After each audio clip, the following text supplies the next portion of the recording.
Hi guys எல்லாரும் எப்படி இருக்கீங்க? இன்னைக்கு நம்ம Black Summoner anime season 1 episode 10 தான் பார்க்க போறோம். அதனால இதுக்கு முன்னாடி இருக்கக்கூடிய எபிசோட் யாராச்சும் பார்க்கல நான் போய் செக் பண்ணிட்டு வந்திருக்கேன். அப்பதான் இந்த எபிசோட்ல இருக்கக்கூடிய கண்டினியூஷனை உங்களால தெளிவா புரிஞ்சுக்க முடியும். சோ பார்க்காதவங்க போய் பார்த்துட்டு வந்துருங்க. அப்புறம் அப்படியே ஆல்ரெடி பார்த்தவங்க நம்ம சேனலுக்கு சப்ஸ்கிரைப் பண்ணலனா எப்பவும் போல தான் இந்த வீடியோ பார்த்து முடிச்சிட்டு உங்களுக்கு பிடிச்சிருக்குன்ற பட்சத்துல சப்ஸ்கிரைப் பண்ணி பெல் ஐகானை ஆன்ல வச்சுக்கோங்க. அது கூட சேர்த்து நம்ம சோஷியல் மீடியாவோட லிங்க்ல கீழ டிஸ்கிரிப்ஷன்ல இருக்கு. அதை யூஸ் பண்ணி ஃபாலோ பண்ற மாதிரி இருந்தாலும் ஃபாலோ பண்ணிக்கோங்க. ஏன்னா நீங்க இப்ப பார்த்துக்கிட்டு இருக்குது இன்ஃபினிட்டி அனிமேஷன் சேனல். வாங்க டைம் வேஸ்ட் பண்ணாம இந்த எபிசோடுக்குள்ள போயிரலாம். சோ இந்த எபிசோட் ஓபன் பண்ணதும் விடிய காத்தால நல்லா கேள்வி நிம்மதியா தூங்கிட்டு இருக்கும்போது இவனுக்கு பக்கத்துல எஃப்எல் படுத்திருக்கு மாதிரி தெரியுது. அதனால என்னப்பா எஃப்எல் இங்க படுத்திருக்குன்னு சொல்லி பார்த்தா இங்க உண்மையா படுத்திருக்கிறது சாரா. அதனால வெங்கடா பண்ணிக்கிட்டு இருக்கான்ற மாதிரி இவன் பாத்துக்கிட்டு இருக்க டக்குன்னு ஒரு கை வந்து இவனுக்கு பிடிக்குது. யாரான்னு பார்த்தா மெல்வினா.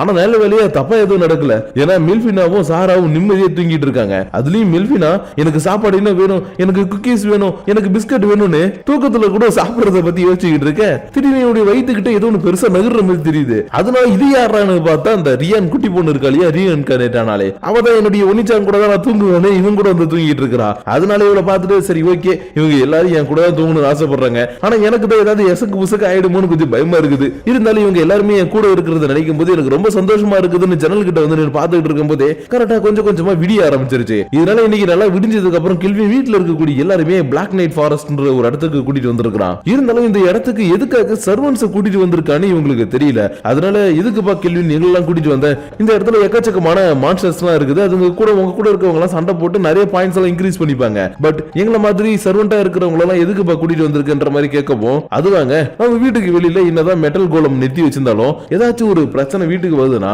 அந்த டைம்ல நீங்க தப்பிக்கிறதுக்கோ இல்ல உங்களுக்கு டிஃபென்ஸ் பண்ணிக்கிறதுக்கோ உங்களுக்கு சில ஸ்கில்ஸ் எல்லாம் தேவைப்படும் இல்லையா. அதனாலதான் உங்களுடைய லெவலை இன்க்ரீஸ் பண்றதுக்காக இந்த இடத்துக்கு கூட்டிட்டு வந்திருக்குன்ற மாதிரி சொன்ன உடனே இவங்களுக்கு எதுவுமே புரியல. ஏன்னா இவங்களை சும்மா உட்கார வச்சுட்டு லெவல் இன்க்ரீஸ்னா இவங்களுக்கு புரியுமா? அதனாலதான் என்னப்பா சொல்றன்ற மாதிரி இவங்க பாத்துக்கிட்டு இருக்கும் போதே மெல்வினாவும் அங்க பாருங்க நீங்க எதுங்க கவலைப்படாதீங்க. கெல்வின்ட்ட லெவல் ஷேரிங் என்ற ஒரு பவர் இருக்குது. அந்த பவர் மூலமா என்னுடைய பார்ட்டியில இருக்கக்கூடிய மெம்பர்ஸ் அப்புறம் என்னுடைய டீம்ல இருக்கக்கூடிய மெம்பர்ஸ் உடைய லெவல் எல்லாத்தையும் இவனால ஷேர் பண்ணி இன்னொருத்தவங்களுக்கும் கொடுக்க முடியும். ஏன் அவனுக்கு கூட எடுத்துக்க முடியும். சோ அது மூலமா தான் உங்களுடைய லெவல் எல்லாமே இப்ப இன்க்ரீஸ் ஆக போகுதுன்ற மாதிரி சொல்லிக்கிட்டு இருக்கும் போதே இன்னொரு பக்கம் ஜெரால்டு குளோத்தோ அப்புறம் நம்ம சாரா இவங்க மூணு பேர் சேர்ந்துக்கிட்டு நம்ம கெல்வின் சொன்ன மாதிரி இந்த காட்டுக்குள்ள இருக்கக்கூடிய எக்கச்சக்கமான மான்ஸ்டரை போட்டு தள்ளிக்கிட்டு இருக்காங்க. அதனால இப்ப நம்ம கெல்வின் சொன்ன அந்த ஷேரிங் ஸ்கில் இருக்கு இல்லையா அது மூலமா ரியானோட லெவல் கொஞ்சம் இன்க்ரீஸ் ஆகுது. ஏன் இவளுக்கு மட்டும் கிடையாது, இவன் ஆல்ரெடி சொன்ன மாதிரி இந்த மெய்டா இருக்காங்க இல்லையா இவங்களுக்கும் இவங்க பொண்ணுக்கும் கூட லெவல் இன்க்ரீஸ் இருக்குது. அதனாலதான் நீ சொன்னதெல்லாம் கரெக்டா நடக்குதுன்ற மாதிரி பாத்துக்கிட்டு இருக்க.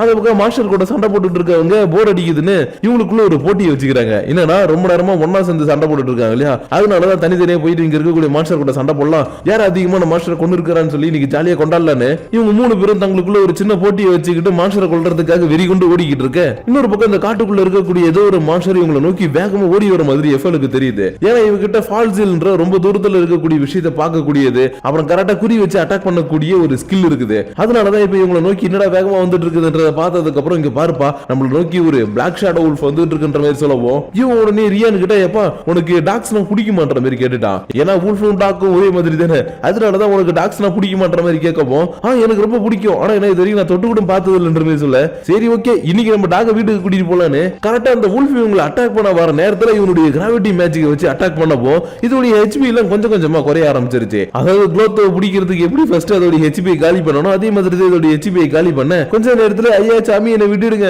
கடைசி வரைக்கும் உங்களுக்கு நன்றி உள்ளவனா இருக்குன்ற மாதிரி சொல்லவும் இவன் உடனே கான்ட்ராக்டர் போட்டு இதை சம்மன் பண்ணி நார்மலான ஒரு டாகா மாத்த லுக்காவும் ரியானா ஓடி வந்து கட்டி பிடிச்சிக்கிட்டு ஐயா அந்த நாய்க்குட்டி சூப்பரா இருக்குன்ற மாதிரி ஜாலியா விளையாண்டுட்டு இருக்காங்க. ஏன்னா ரெண்டு பேருமே சின்ன பிள்ளைங்க தானே அதனால அதை பிடிச்சிட்டு ஜாலியா விளையாண்டுட்டு இருக்க. திரும்ப ஏஃபோலுக்கு யாரோ ஒருத்தவங்க இவங்களை நோக்கி வந்துகிட்டு இருக்கும் போது தெரியுது. யாரான்னு பார்த்தா அட்வென்ச்சர் கில்ட்ல இருக்கக்கூடிய ஊடோடைய டீம் தான் வந்துகிட்டு இருக்காங்க.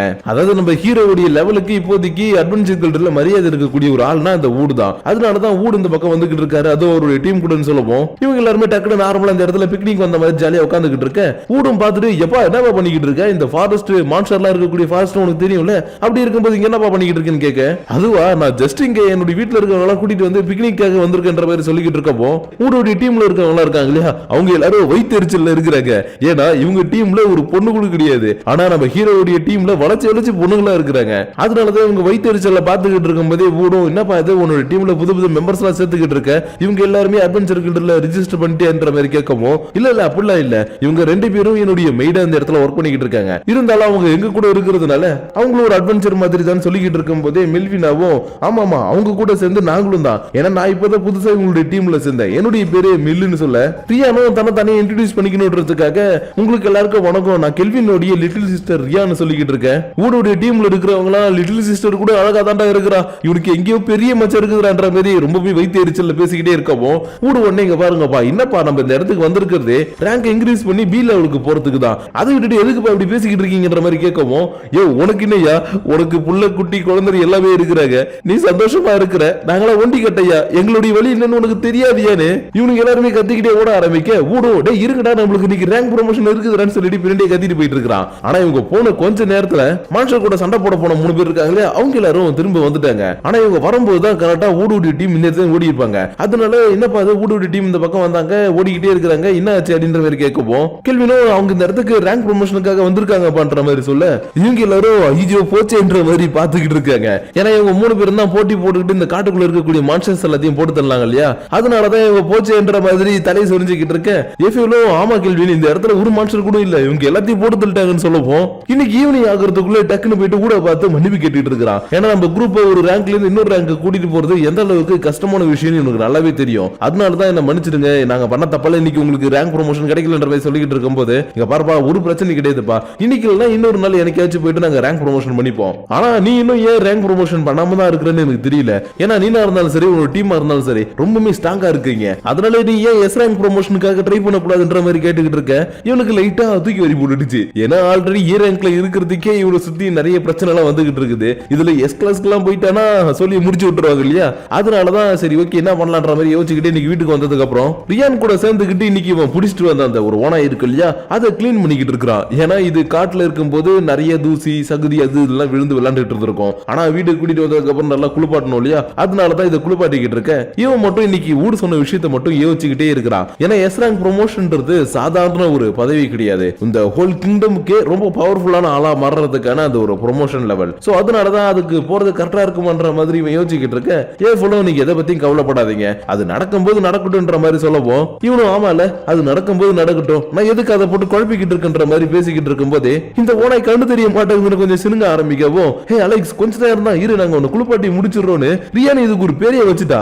அதனால என்னப்பா பேர் சொன்னா அலெக்சான்ற மாதிரி கேட்க ஆமாமா இதுக்கு பேர் நான் அலெக்சன் தான் வச்சிருக்கின்ற மாதிரி சொல்லிக்கிட்டு இருக்கவும் இவனும் சரி சரி ஓகே பண்ண க்ளோத் வச்சு இதை ஃபுல்லா குளிப்பாட்டி முடிச்சுட்டு இதுக்கான ஒரு புது காலருமே போட்டு விடுறான். அது மட்டும் இல்லாம இந்த ஓனாயே இவளுக்கு ரொம்பவே பிடிச்சிருக்குதுன்றதுனால இங்க பார்ப்பா இதுக்கப்புறம் இதுதான் உன்னுடைய பார்ட்னர்ன்ற மாதிரி சொல்லவும் ஓகே உனிச்சா இதுக்கப்புறம் அலெக்ஸ் தான் என்னுடைய பார்ட்னர்ன்ற மாதிரி சொல்லிக்கிட்டு இருக்க. ஏன் சொல்லுவோம் நீங்க 2 பேரும் கண்டிப்பா ஒரு குட் ஃப்ரெண்ட்ஸா இருப்பீங்கன்ற மாதிரி சொல்லிக்கிட்டு இருக்கா. ஆனா இவ இதை சொல்லி வாய முறதுக்குள்ளே இவ இந்த ஓனாய் கூட ஜாலியா பேச ஆரம்பிக்கிறா. ஆனா இந்த மாதிரி விலங்குகள் கூட பேசி இது வரைக்கும் பார்த்ததே இல்லை இல்லையா, அதனால என்னப்பா அது பேசுறதுலாம் உனக்கு புரியுதா உன்னால பேச முடியுதான்ற மாதிரி கேட்கவும் ஆமாமா என்கிட்ட பீஸ்ட் லாங்குவேஜ் பேசக்கூடிய ஒரு ஸ்கில் இருக்குது, அதை வச்சு இது கூட என்னால பேச முடியுன்ற மாதிரி சொல்லிக்கிட்டு இருக்கும் போது கெரால்டன் கரெக்டா இந்த இடத்துக்கு வந்து ஹே குட்டி பொண்ணு அங்க என்ன பண்ணிக்கிட்டு இருக்க சீக்கிரமா ஸ்வாட் ட்ரைனிங் டைம் ஆகுதுன்ற மாதிரி சொல்லவும் ஓகே கிராண்ட்பா இத வந்துட்டேன்னு அடுத்த நிமிஷமே போயிட்டு கெரால்ட் கிட்ட ஸ்வாட் ட்ரைனிங் எடுத்துக்க ஆரம்பிக்கிறா. ஏன் இந்த ஸ்வாட் ட்ரைனிங் எல்லாம் முடிச்சதுக்கு அப்புறம் சாரா கூட சேர்ந்துக்கிட்டு ஜாலியா மீன் பிடிச்சிக்கிட்டு இருக்கா. ஏன்னா சாராவுக்கு சண்டை போடுறது மட்டும் இல்ல இந்த மாதிரி மீன் பிடிக்கிறதுல நல்லாவே தெரியும் இல்லையா, அதனாலதான் இவளுக்கு மீன் பிடிக்கிறதுல எப்படின்றது எல்லாத்தையுமே சொல்லி கொடுத்துக்கிட்டு இருக்கும் போது நான் என் பங்குக்கு ஏதாவது செய்யறேன்னு இன்னைக்கு நல்லா ஈவினிங் ஆக போற டைம்ல எல்லாருக்கும் ஒர்க் அவுட் பண்றதுக்கு சொல்லி கொடுக்குது. அதாவது இது ஒரு ஸ்லைம்ன்றதுனால நல்லா பிளெக்சிபிளா இதால வளைய முடியும் நிறைய விஷயங்கள் பண்ண முடியும் இல்லையா, அதனாலதான் என்ன மாதிரி பிளெக்சிபிளா இருக்கணும்னா ஒர்க் அவுட் பண்ணணும்னு உங்களுக்கு எல்லாருக்குமே ஒர்க் அவுட் ட்ரைனிங் கொடுத்ததுக்கு அப்புறம் ஏன் மறுநாள் அட்வென்ச்சர் கில்டுக்கு போனா கூட அங்க இருக்கிறவங்க எல்லாரும் ஹே நீ கெல்வினுடைய தங்கச்சியா பாப்பா இதை சாப்பிடு அதை சாப்பிடு ஏன் கூட அதை பண்ணி இதை பண்ணுன்னு இவ்வளவு எல்லாருமே டேக் கேர் பண்ணி ரொம்பவே சந்தோஷமா பாத்துக்கிறாங்க. சோ இப்படியே சில வாரங்கள் போக இவளுக்கு ஜஸ்ட் பிடிச்ச இந்த உலகம் ரொம்ப ரொம்ப ரொம்ப பிடிச்சு போயிடுச்சு. ஏன் இவளுக்கு பார்ட்னரா இருக்கக்கூடிய அலெக்ஸா கூட இவளுக்கு ரொம்பவே பிடிச்சிருக்குது, அதுவும் இவ தூங்கும் போது கூட பக்கத்திலே வச்சுக்கிட்டு தூங்குற அளவுக்கு ரொம்ப பிடிச்சிருக்குதுன்னா பாத்துங்களேன். அதனால இந்த விஷயத்துல எல்லாத்தையும் கெல்வினும் மெல்வினாவும் ஒளிஞ்சிருந்து பார்த்துட்டு பரவாயில்ல நம்ம கதை சொல்றதுக்கு வேண்டி இன்னைக்கு இவ நிம்மதியா தூங்க ஆரம்பிச்சிட்டா, அதனால இவ நிம்மதியா தூங்கட்டும்னு இவங்க தூங்க போனதுக்கு அப்புறம் கொஞ்ச நேரத்துல மெல்பினாவுக்கும் எஃப்எலுக்கும் நடுவுல படுத்து இருந்த நம்ம கெல்வினை காணோம். எங்கடான்னு பார்த்தா இவன் சோடை எடுத்துக்கிட்டு வெளியில இருக்கக்கூடிய சாரா அப்புறம் நம்ம குட்டி பொண்ணு எல்லாருக்கிட்டையும் வந்து நின்னு எல்லாரும் தயாரா இருக்கீங்களான்ற மாதிரி பேசிக்கிட்டு இருக்கிறான். ஏன்னா இவங்க தூங்கிட்டு இருந்தப்ப இவங்க வீட்டை சுத்தி ஒரு 10-15 பேர் அட்டாக் பண்றதுக்காக வந்திருக்காங்க. ஆனா மின் கேட்ல தான் மெட்டல் குளம் இருக்குது, அதை தாண்டி வர முடியாதுன்றதுனால எல்லாருமே பின்பக்கமா வந்து உள்ள ஜம்ப் பண்ணி வரதுக்காக பிளான் பண்ணிட்டு இருக்காங்களாட்டுக்கு. அதனாலதான் அந்த விஷயங்கள் எல்லாமே இப்ப சாரா நம்ம கெல்வின் அப்புறம் நம்ம ஜெரால்ட் அப்புறம் குட்டி பொண்ணு இவங்களுக்கு எல்லாம் தெரிய வந்ததும் சரி ஓகே வந்திருக்கிறவங்க எந்த லெவல்ல இருக்காங்கன்னு சொல்லி செக் பண்ணி பார்த்தா எல்லாருமே 20, 25, 23, 24 அப்படின்னு ஒரு லெவல்ல இருந்திருப்பாங்க. ஒருத்தவங்க மட்டும் தான் 26வது லெவல் கிட்ட இருந்திருப்பான். அதனால ஒருத்தவங்க மட்டும் தான் பவரா இருக்கிறன்ற மாதிரி சொல்லிக்கிட்டு இருக்கும்போது போதே ரியானுக்கு இவங்க எப்படி இந்த இடத்துல இருந்து பாக்குறாங்கன்ற விஷயம் தெரியல. அதனால உங்களால இங்க இருந்துகிட்டே எல்லாத்தையும் கவனிக்க முடியுமான்ற மாதிரி கேட்கவும், இல்லப்பா ஏஃபல் கிட்ட ஒரு பவர் இருக்குது, அந்த பவரை நான் காப்பி பண்ணி தான் இந்த இடத்துல என்ன நடக்குது ஏது நடக்குதுன்றத பார்த்தன்ற மாதிரி சொல்லவும், சாரா உடனே நான் போயிட்டு அவங்களை சமாளிக்கிட்டுமான்ற மாதிரி கேட்க, குளோத்தவோ இல்ல நான் போறேன்ற மாதிரி குதிச்சுக்கிட்டு இருக்குது. ஆனா இவன் இல்ல நீங்க யாரும் போக தேவையில்ல, ரியான் போகட்டும்ன்ற மாதிரி சொல்லிட்டான். ஏன்னா ரியான் இந்த இடத்துக்கு வந்ததுல இருந்து ஜஸ்ட் ட்ரைனிங் எடுத்துக்கிட்டு இருக்கா, பவர் இன்க்ரீஸ் பண்றா, இது மட்டும் தானே பண்ணிக்கிட்டு இருக்கா. அதனாலதான் இன்னைக்கு உன்னுடைய உண்மையான பவர் தெரிஞ்சுக்கணும்னா இவங்க கூட நீ சண்டை போட்டாக்கணும்பா. இவங்க அந்த அளவுக்கு ஒன்றும் பெரிய எல்லாம் கிடையாது, இருந்தாலும் நீ இவங்க கூட போய் சண்டை போடு, அப்பதான் உன்னுடைய பவர் லெவல் எந்த அளவுக்கு இருக்குதுன்றது நம்மளுக்கு தெரியுன்ற மாதிரி சொல்லவும், இவ்வளவு சரி ஓகே நான் போறேன்ற மாதிரி சொல்லிட்டா. ஆனா அதுக்கு முன்னாடி இந்த ஸ்வாடை எடுத்துட்டு போப்பா, ஏன்னா இதுதான் உன்னுடைய ஃபர்ஸ்ட் ஃபைட்னு இவனுடைய பிளாக் ஸ்மித் ஸ்கில்ல வச்சு இவளுக்காக ஒரு புது ஸ்வாடையை ரெடி பண்ணி கொடுக்க, இவ்வளவு ரொம்ப தேங்க்ஸ் ஒனிச்சான்ற மாதிரி சொல்லிக்கிட்டு இருக்க. வெளியில இவங்களை அட்டாக் பண்றதுக்காக வந்திருக்க கூடியவங்க இருக்காங்க இல்லையா, அவங்களுடைய ஹெட் கண்டிப்பா இந்த வீட்டுல இருக்கிறவனுக்கும் லார்ட் கிறிஸ்டோபர் அரெஸ்ட் பண்ணவனுக்கும் ஏதாவது ஒரு சம்பந்தம் இருக்கணும். ஏன்னா இந்த வீட்டுல இருந்து வந்தா வாட்டர் கிங்டம் ஹீரோவான கிறிஸ்டோபர் ஈஸியா சமாளிச்சதா சொன்னாங்க. அதனால இவன் டைசன் கண்ட்ரிக்கு எதிராக மாறதுக்கு முன்னாடி இவன் யாரு என்னன்றதை கண்டுபிடிச்சு நான் பொண்ணாகணும்ன்ற மாதிரி இவனுடைய டீம் அனுப்பி வைக்க, இந்த பக்கம் ரியானுக்கு தன்னுடைய ஆர்மர் எல்லாத்தையும் போட்டுட்டு வந்துட்டு வாங்கடாயா மச்சி வாழக்கா பச்சிட்டு வரவங்க எல்லாரையும் சீவி கிடாசிக்கிட்டு இருக்க.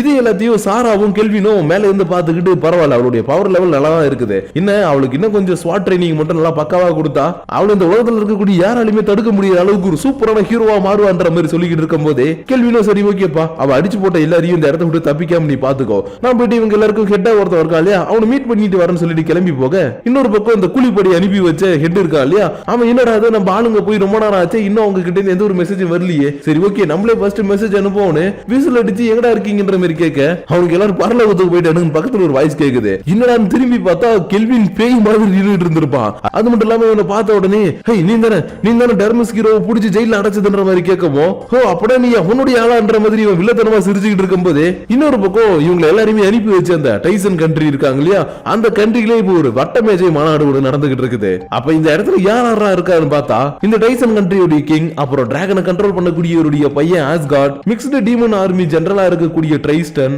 அயன் நைட் ஜெனரலா இருக்கக்கூடிய டான், அப்புறம் டார்க் ஜெனரலா இருக்கக்கூடிய சட்டோரான்னு மொத்தம் இந்த இடத்துல 6 பேர் இருக்கிறாங்க. இருந்தாலும் இந்த இடத்துல 7 டேபிள் இருக்கே அப்படின்னு கேட்டீங்கன்னா இன்னொருத்தவங்க வேற எங்கேயோ இருக்கிற நாட்டுக்கு. இருந்தாலும் இந்த வட்டமேஜை மாநாடுல இவங்க என்னென்ன பேசிக்கிட்டு இருக்காங்கன்னா இப்ப எப்படி மத்த கண்ட்ரி எல்லாத்தையும் நம்ம சமாளிக்கிறதுன்றதான் பேசிக்கிட்டு இருக்காங்க. ஏன்னா இந்த டீமன் பீஸ்ட் ஆர்மி ஜெனரலா இருக்கக்கூடிய இந்த ட்ரைஸ்டன் இருக்கான் இல்லையா இவன் தான் மத்த நாடுகளுக்கு இருக்கக்கூடிய நிறைய பேரை கடத்துறது, அப்புறம் நிறைய தப்பான விஷயங்கள் எல்லாத்தையுமே செய்யறதுன்னு நிறைய பண்ணிக்கிட்டு இருக்கிறான். அது எல்லாமே இந்த ராஜாவுக்குமே தெரியும். இருந்தாலும் ஏன்னா விட்டுட்டு இருக்காருன்னா இவருக்கு இவருடைய கான்டினென்ட்டுக்கு பக்கத்துல இருக்கக்கூடிய மத்த கான்டினென்ட் எல்லாத்தையுமே ஆளணும்னு ஒரு ஆசை. அதனாலதான் இவன் பண்றதுக்கு எல்லாம் ஓகேன்னு சொல்லி இருந்திருப்பாரு. ஆனா அது எல்லாமே ஏதோ ஒரு வகையால கேள்வினால தடுக்கப்படுது இல்லையா, அதனாலதான் இப்ப என்னப்பா பண்றது நம்ம ஆளுங்களை எல்லாரையும் அவங்க புடிச்சுக்கிட்டே இருக்கிறாங்க, இப்ப நம்மளுக்கு பெரிய பிரச்சனை வந்துகிட்டு இருக்குன்ற மாதிரி சொல்லவும் இவன் கூலா நீங்க எதுக்கும் கவலைப்படாதீங்க எல்லாமே என்னுடைய பிளான் படி தான் போய்கிட்டு இருக்குது, இன்னும் கொஞ்ச நாள் மட்டும் எனக்கு டைம் கொடுங்க, இந்த மொத்த கான்டினென்ட்டையும் உங்களுடைய காலுக்கடியில கொண்டு வரேன். ஏன்னா மத்த கான்டினென்ட்ல இருக்கக்கூடிய ஆர்மி எல்லாம் ரொம்பவே வீக்கா இருக்குது. அதனாலதான் அவங்க எல்லாரும் சமாளிக்கிறதுக்காக ஏக்கச்சக்க பேர் அவங்க நாட்டுல இருந்து கடத்திட்டு வந்து அவங்க எல்லாரையும் நான் டீமன் பீஸ்டா கன்வெர்ட் பண்ணிக்கிட்டு இருக்கேன். சோ அப்படி மட்டும் நான் ஃபுல்லா கன்வெர்ட் பண்ணி முடிச்சிட்டேனா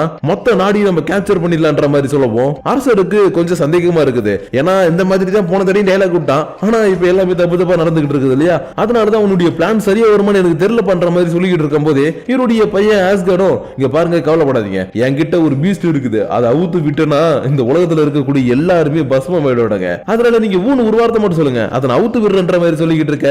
இந்த ட்ரைஸ்டன் இப்பயும் சும்மா இல்லாம இங்க பாருங்க நீங்க எதுக்கும் கவலைப்படாதீங்க என்னால அதை செய்ய முடியும், உங்க பீஸ்ட் நீங்க கொஞ்சம் அமைதியா வச்சுக்கோங்கன்ற மாதிரி சொல்லவும் இந்த டான்ஸ் செம கோவப்படுறாப்புல. ஏன்னா அரசருடைய பையனே சொல்றான் நீ என்னடா பேசுறன்ற மாதிரி கேட்க, இங்க பாருங்க இந்த வட்டமேஜை மாநாட பொறுத்த வரைக்கும் 4 பேருடைய சம்மதம் இருந்தா மட்டும்தான் ராஜா எல்லா முடிவுமே எடுக்க முடியும். அதனால இப்ப நீங்க 4 பேரா இருக்கீங்கன்ற மாதிரி கேட்கவும் இந்த இடத்துல ஒருத்தன் மிஸ் ஆவறதை இவங்க இப்பதான் நோட்டீஸ் பண்றாங்க. இதனால ராஜாவும் சரி ஓகேப்பா உன்னுடைய ஃப்ரெண்டு அவன் எப்பயுமே உனக்கு சாதகமா தான் பேசுவான், இருந்தாலும் அவனை வர சொல்லு அவனுடைய முடிவு என்னன்னு கேட்பான்னு சொல்லிட்டு ஒருத்தன் கூப்பிட்டு வரதுக்காக அனுப்பி வைக்க இவன் போற வழி எல்லாத்தையும் பார்த்துட்டு ஒரு மாதிரி கிரீப்பியா இருக்கேன்ற மாதிரி பார்த்துட்டு போயிட்டு இருக்கிறான். ஏன்னா இப்ப இவன் கூப்பிடுறதுக்காக போயிட்டு இருக்கவனுடைய ரூமுக்கு முன்னாடி எக்கச்சக்கமான பொண்ணுங்க தான் பாதுகாப்புக்காக நிக்கிறாங்க. அது மட்டும் இல்லாம இவங்க எல்லாரும் ஏதோ பேய பார்த்த மாதிரி ஒரு மாதிரி தகச்சு போய் வர நிக்கிறாங்க. அதனாலதான் என்னடா அது இந்த பொண்ணுங்களாம் அந்த இடத்துல ஒரு மாதிரி வித்தியாசமா நின்று இருக்காங்க. சரி ஓகே எதுவா இருந்தா என்ன நம்ம கூப்பிட வேண்டியவன வந்து கூப்பிட்டு போலான்னு கதவு வேகமா தட்ட உள்ள இருக்கிறவனும் சரி வேகமா தட்டாதப்ப கதவை திறந்து உள்ள வான்னு சொல்லி கூப்பிடுறான். ஆனா இவன் கதவை திறந்த அடுத்த செகண்டே இவனுக்கு இந்த இடத்துல ஒரு பேட் ஸ்மெல் வருது. இருந்தாலும் வந்தது இவனை கூட்டிட்டு போறதுக்கு தானே, அதனால சார் நீங்க சீக்கிரம் வாங்க உங்களுக்காக வட்டமேஜை மாநாடுல எல்லாருமே காத்துக்கிட்டு இருக்காங்கன்னு சொல்லவும் அதுக்குள்ள மீட்டிங் போட்டானுங்களா சரி ஓகே நான் வரேன்பா, ஆனா அதுக்கு முன்னாடி நான் அழகா இருக்கிறேன் நான் பார்த்து சொல்லு நீ எழுந்து நிக்க வந்தவனும் ஐயோ இப்பதான் எனக்கு புரியுது அந்த பொண்ணுங்களை ஏன் பேரஞ்ச மாதிரி நிக்கிறாங்கன்ற மாதிரி சொல்லிக்கிட்டு இருக்கும் போதே அப்படியே இந்த இடத்துல இருக்கிற எபிசோட முடிச்சிட்டாங்க. சோ गाइस இனி நம்ம பார்த்த இந்த எபிசோட் உங்களுக்கு பிடிச்சிருக்கும்னு நினைக்கிறேன். அது மட்டும் இல்லாம நீங்க எல்லாரும் எதிர்பார்த்த மாதிரி இந்த அனிமேவுக்கான வில்லன்ஸை கொஞ்சம் கொஞ்சமா உள்ள கூட்டிட்டு வர ஆரம்பிச்சிட்டாங்க. ஏன்னா இந்த சீசன் முடியறதுக்கு இன்னும் 2 எபிசோடு தான் இருக்குது. அதனால தான் கெல்வினுடைய டீம் இப்ப ஸ்ட்ராங் ஆனத ஒரு பக்கம் காட்டிட்டு இன்னொரு பக்கம் அவனுக்கான எதிரி எல்லாருமே உருவாகிறத காட்டிட்டாங்க. சோ அதனால இதுக்கப்புறம் என்ன நடக்க போகுது ஏது நடக்க போகுதுன்றது எல்லாத்தையும் நாளைக்கான எபிசோட்ல பார்த்து நம்ம தெரிஞ்சுக்கலாம். ஆனா அதுக்கு முன்னாடி இந்த எபிசோட பத்தின உங்களுடைய பர்சனல் தாட்ஸ் அண்ட் வியூஸ் எப்பயும் போல கீழே இருக்கக்கூடிய லைக் ஷேர் பட்டனை தட்டி விட்டுட்டு அதுக்கு கீழே இருக்கக்கூடிய கமெண்ட் செக்ஷன்ல கமெண்ட் பண்ணுங்க. அப்படி நீங்க பண்ணக்கூடிய அந்த கமெண்ட்ஸ் எல்லாத்தையும் இந்த சீசன் முடிஞ்சதுக்கு அப்புறம் லைவாவே நான் படிச்சு அதுக்கு ரிப்ளை பண்ண போறேன். ஏன்னா கிட்டத்தட்ட பாத்தீங்கன்னா ஒரு வாரமா நான் யாருக்குமே ரிப்ளைவே பண்ணல, லைக் கூட பண்ணல. சோ அதனால நீங்க கமெண்ட் பண்றதுனா தாராளமா கீழே இருக்கக்கூடிய கமெண்ட் செக்ஷன்ல கமெண்ட் பண்ணுங்க. அதுவும் ரிப்ளை பண்ற மாதிரி ஒரு கமெண்ட் பண்ணுங்க. அப்பதான் நான் லைவ்ல படிச்சு பார்த்துட்டு உங்களுக்கு ரிப்ளை பண்றது கரெக்டா இருக்கும். அதனால என்கிட்ட ஏதாவது क्वेश्चन கேட்கணும்னாலும் சரி, இல்ல இந்த வீடியோ பத்தி ஏதாவது சொல்லணும்னாலும் சரி, தாராளமா கீழே இருக்கக்கூடிய கமெண்ட் செக்ஷன்ல கமெண்ட் பண்ணுங்க. அப்படி நீங்க பண்ணக்கூடிய அந்த கமெண்ட்ஸோட சேர்த்து உங்களை நான் நெக்ஸ்ட் எபிசோட மீட் பண்ற வரைக்கும் உங்களிடமிருந்து விடைபெறுவது உங்கள் நான்.